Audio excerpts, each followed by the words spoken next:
seja bem-vindo e bem-vinda à nossa videoaula sobre roteiro e forma fílmica. Eu sou Angélica Cristina, sou roteirista e vim aqui conversar com você sobre esse tema que nem sempre é abordado nos cursos de roteiro, né? Muitas vezes a forma fílmica ela é negligenciada desses cursos porque tende-se a acreditar que ela é função somente do diretor, né? O diretor é o profissional responsável por dar forma e estilo ao filme. Mas um roteirista consciente dos elementos que compõem a forma fílmica tem a capacidade de criar um roteiro muito mais rico e profundo, com muito mais significados. Então, por isso, hoje a gente vai estudar um pouquinho da forma fílmica, dos elementos que a compõem, para que os nossos roteiros fiquem melhores, né? Que os nossos textos ganhem profundidade e complexidade. Hoje, a nossa videoaula, a teoria que a gente usa de embasamento para o que vai ser dito aqui, o principal, né, a principal base teórica é do David Bordel. A gente está trabalhando com esse livro A Arte do Cinema, que eu indico não só para roteiristas, mas para todo mundo que quer trabalhar com audiovisual. Esse livro é muito importante porque ele dá uma visão integrada, né, de todas as áreas, de todos os departamentos do cinema. E para o roteirista, ter esse conhecimento é muito útil, né, porque aí você vê como você entende como a produção, como a fotografia, como o som, como a arte pode enriquecer o seu roteiro, né, como você pode trazer elementos desses outros departamentos para a narrativa, né? Pensar já de forma integral. Então, além desse livro, a gente também está usando esse daqui, narrativa cinematográfica, contando histórias com imagens em movimento, da Jennifer Van Zyl, e esse daqui que é uma coletânea de vários autores falando sobre a linguagem do cinema, né? Que aborda bastante a questão dos signos, da metáfora, porque, na verdade, é isso, né? Cinema é escrever histórias a partir de imagens. Então, o roteirista tem que ter isso em mente. Aí, uma vez dito isso, né? Uma vez que vocês já sabem a base teórica do nosso curso, a gente vai começar. Vou compartilhar minha tela com vocês. Então, vamos começar falando da forma fílmica. Primeiro, explicando o porquê dessa imagem desse bolo. Mas o que o bolo tem a ver, né, com a forma fílmica? Primeiro que a gente está falando é uma metáfora visual, né? A gente está usando a figura do bolo, esse elemento em camadas, para que vocês entendam o papel que a forma fílmica desenvolve dentro de um filme, né? O que significa a forma fílmica? Aqui, ó, esse senhor que está na foto é o David Bordel, né? Então, ele define a forma fílmica da seguinte forma: um filme não é apenas um conjunto aleatório de elementos. Como todo trabalho artístico, um filme tem uma forma que, no sentido mais amplo, pode ser entendida como um sistema geral de relações que percebemos entre os elementos do filme todo. Então, a forma fílmica ela é o resultado de todos os elementos, da forma como todos os elementos do filme conversam entre si. Então, aqui de novo, voltando para a figura do bolo, a gente pode comparar com os ingredientes, né? No bolo você coloca farinha, leite, ovo, óleo, açúcar, para ter um resultado final, né? E a forma como esses ingredientes interagem entre si determinam o bolo que você vai ter. Então, a forma fílmica, nesse sentido, é como é o resultado, né, dos elementos da conversa entre os elementos de um filme. Os principais elementos da forma fílmica, né, o que a gente tem que pensar quando a gente está falando de forma fílmica e como a gente pode trazer esses elementos para a criação das narrativas. Os principais, de acordo com o Bordel, os principais elementos da forma fílmica são função, similaridade e repetição, diferença e variação, desenvolvimento, unidade e não unidade.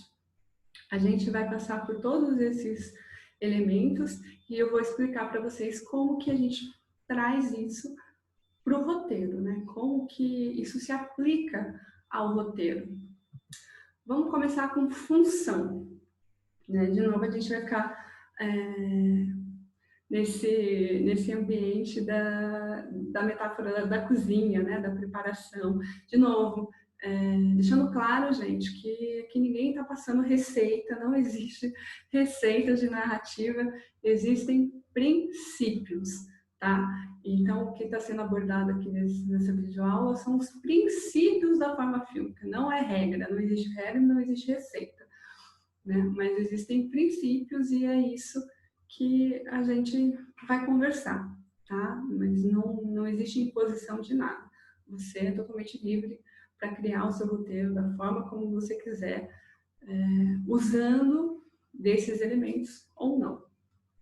A função, voltando, quando a gente fala de forma fílmica, quando a gente fala função dentro da forma, porque a forma, ela também ela induz o público a sentir algo, né? O público vai sentir o filme de acordo com a forma que ele tem, né?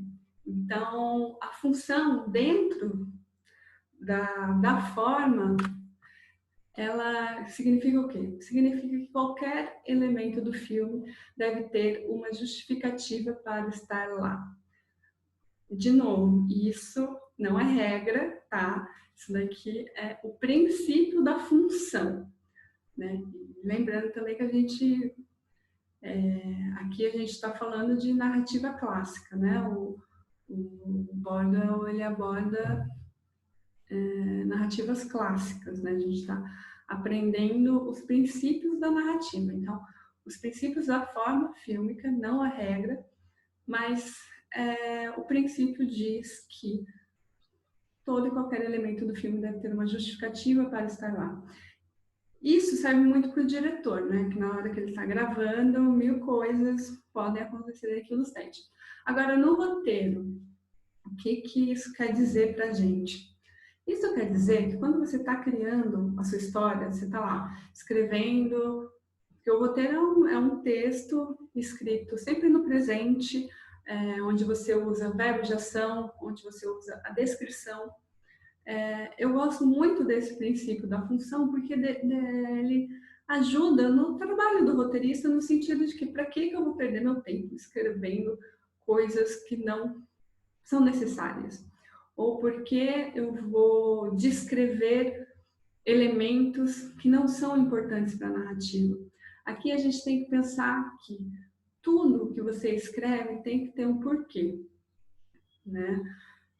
Então, aqui é um jeito de você não criar ações simples ou só de apresentação nas cenas do roteiro que você está criando, né? O que é ação complexa e ação simples? Ação simples é aquela que, isso é o Aristóteles, tá? Eu não mostrei o livro dele, mas na Poética a gente vê isso. Ação complexa é aquela ação que ela acontece dentro do filme.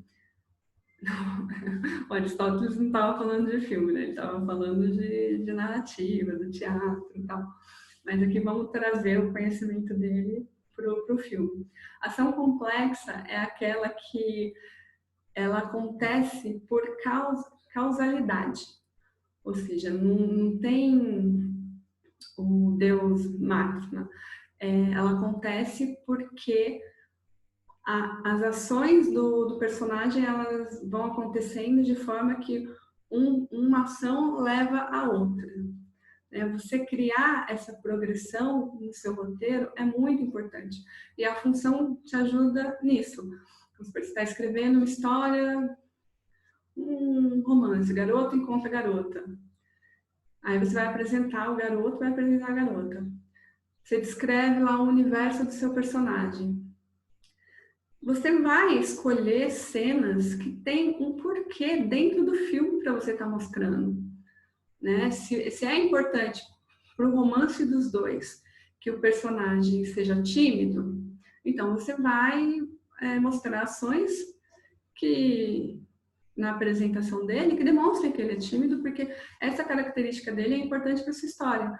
Agora, se a mãe dele trabalha numa padaria, isso não acrescenta em nada para a história, você não vai colocar isso, né? Então, a função da forma e a ação complexa do roteiro, elas andam juntas, né? São princípios que andam juntos.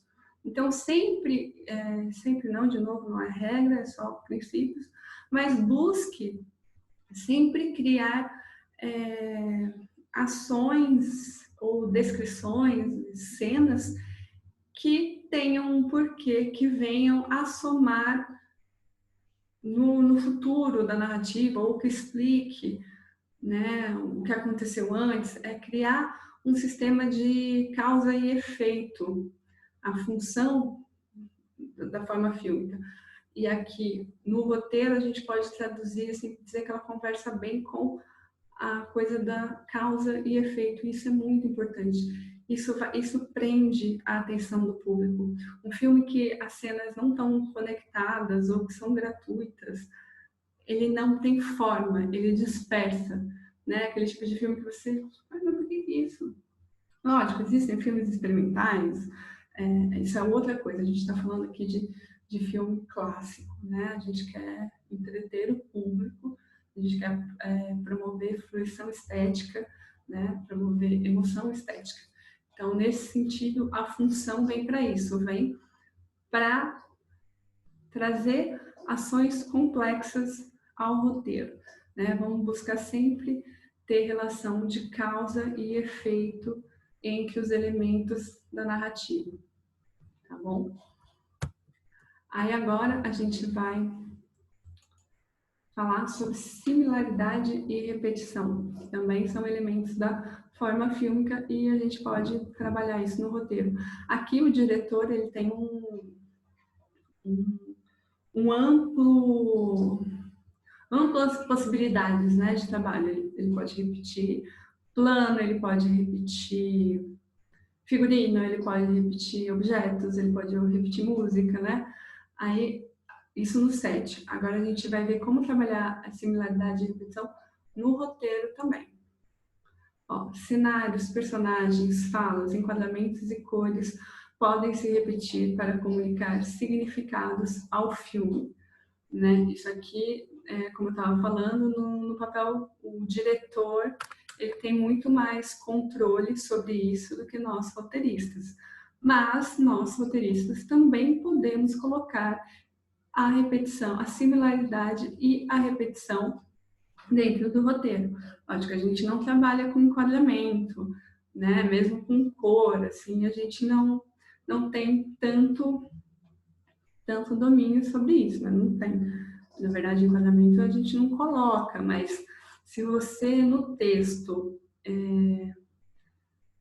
coloca detalhes, você está obrigando o seu diretor a gravar detalhes, né? A um plano de detalhe. Então, assim, você não vai determinar lá o enquadramento, plano geral, mas a forma como você descreve induz ao enquadramento que o diretor pode dar à cena.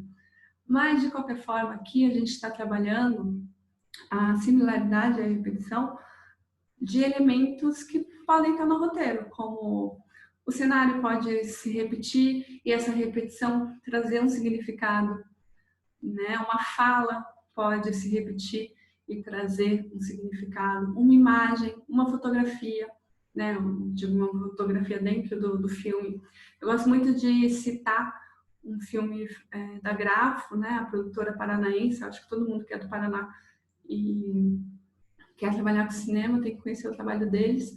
E tem o Ferrugem, né? Que é um filme do Ali Muritiba, que isso é muito bem trabalhado, né? Essa coisa da fala, da repetição de elementos ao longo do filme que vão dando forma à narrativa. E isso é coisa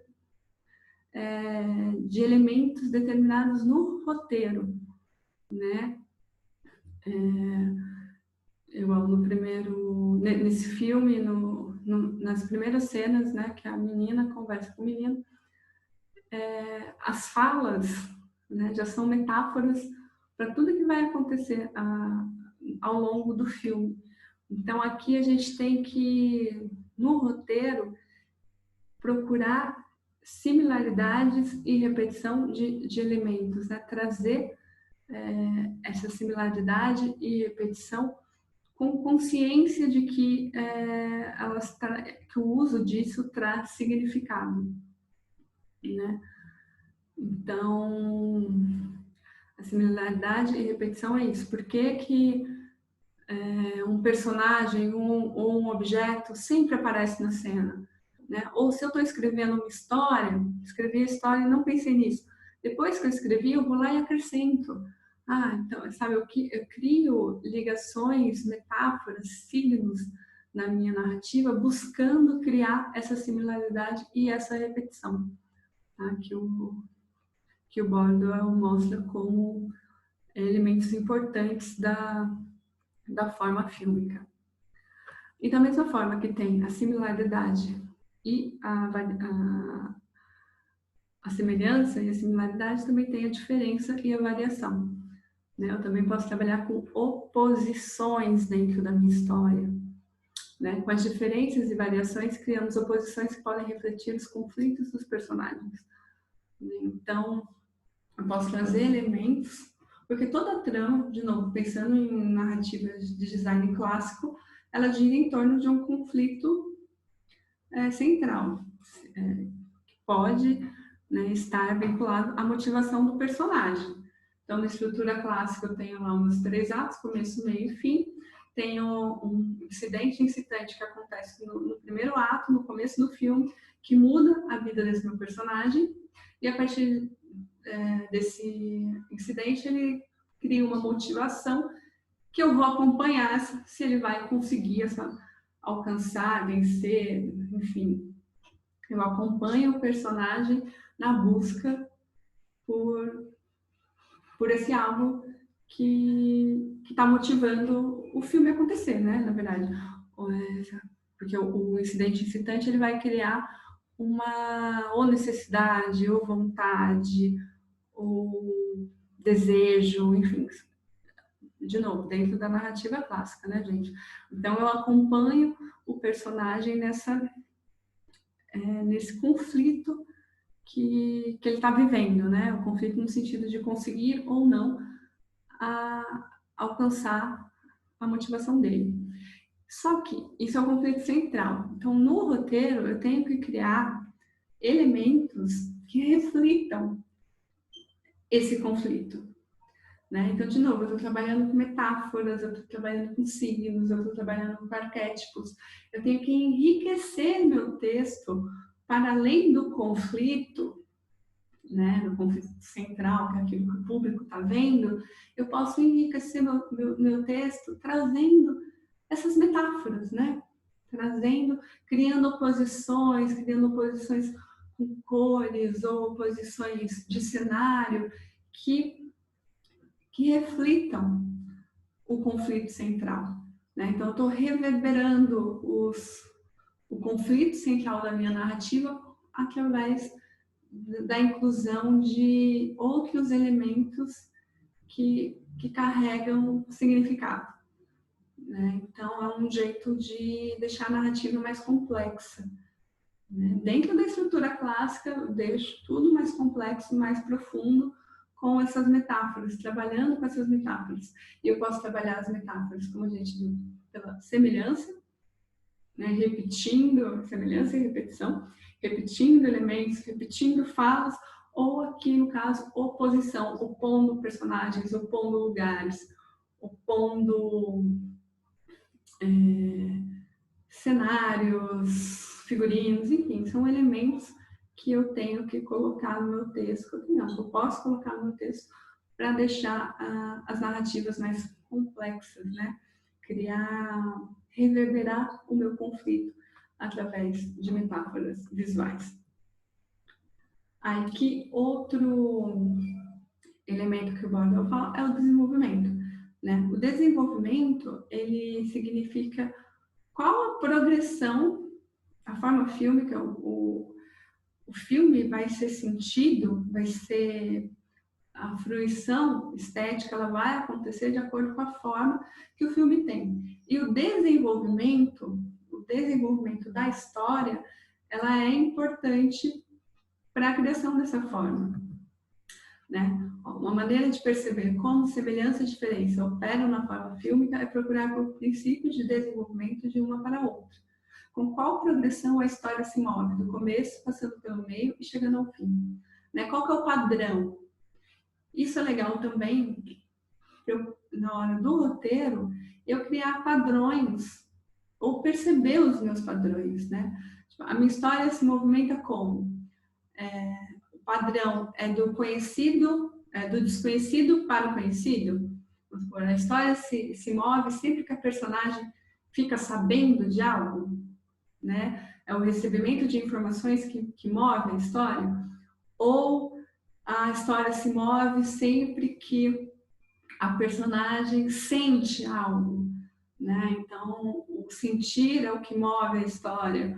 Ou existe algum personagem que a entrada dele na narrativa, sempre quando ele aparece, algo acontece, né? São criar padrões, perceber os padrões que, que a nossa história pede, né? O que a gente pode usar. Porque uma vez que você usa padrões, não é que vai ficar óbvio para o público, isso não fica óbvio para o público. O público não estudou narrativa, ele só vai sentir, ele só vai ficar preso, porque a gente gosta daquilo que é conhecido e o público gosta de se sentir inteligente, e você não pode subestimar a inteligência do público, né? Então, criar junto com ele é muito legal. E até para você criar surpresa e quebrar a expectativa, né? Porque se você está criando uma forma, aí você está fazendo, o público tá, agora eu sei, tô entendendo. Aí você vai lá e muda o seu padrão. Aí o público, opa, nossa, entendeu? Quebra a expectativa. Então, você conhecendo o padrão dessa história, você pode quebrar ele. Né? Então, nesse exemplo que eu dei, um personagem que chega e movimenta a história. Então, em determinado momento da narrativa, ele pode aparecer e isso não se concretizar. Então, uma quebra de expectativa. Então, quebrar a expectativa também é legal, né? Desde que tenha um significado para isso, né? Lembrando sempre da função. Então, tá vendo? É realmente um sistema, né, de como que todos os elementos conversam para que as pessoas possam entender e sentir o filme. Aí agora, unidade e não unidade, né?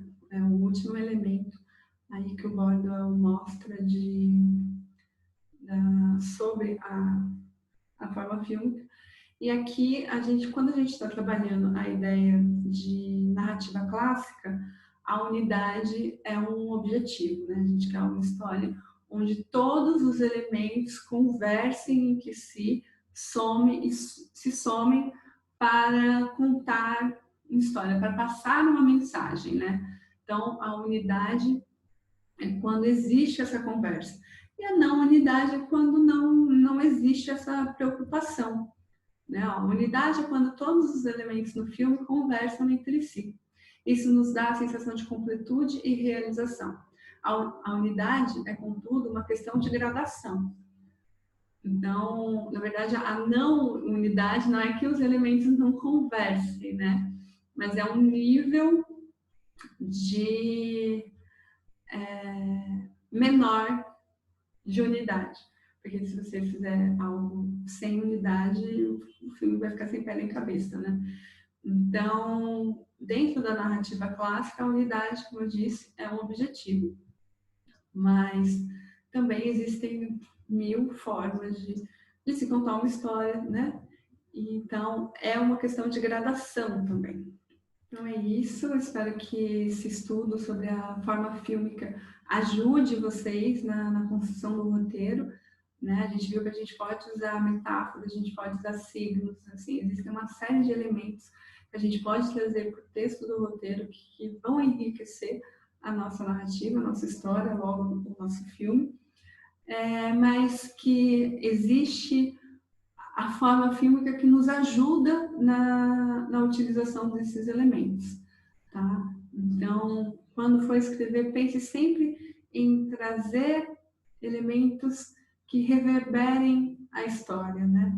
Então, buscar oposição, buscar repetição, buscar padrões, né, de desenvolvimento da história, isso ajuda a criar narrativas mais complexas. Espero que vocês tenham gostado e até a próxima, gente. Tchau, tchau.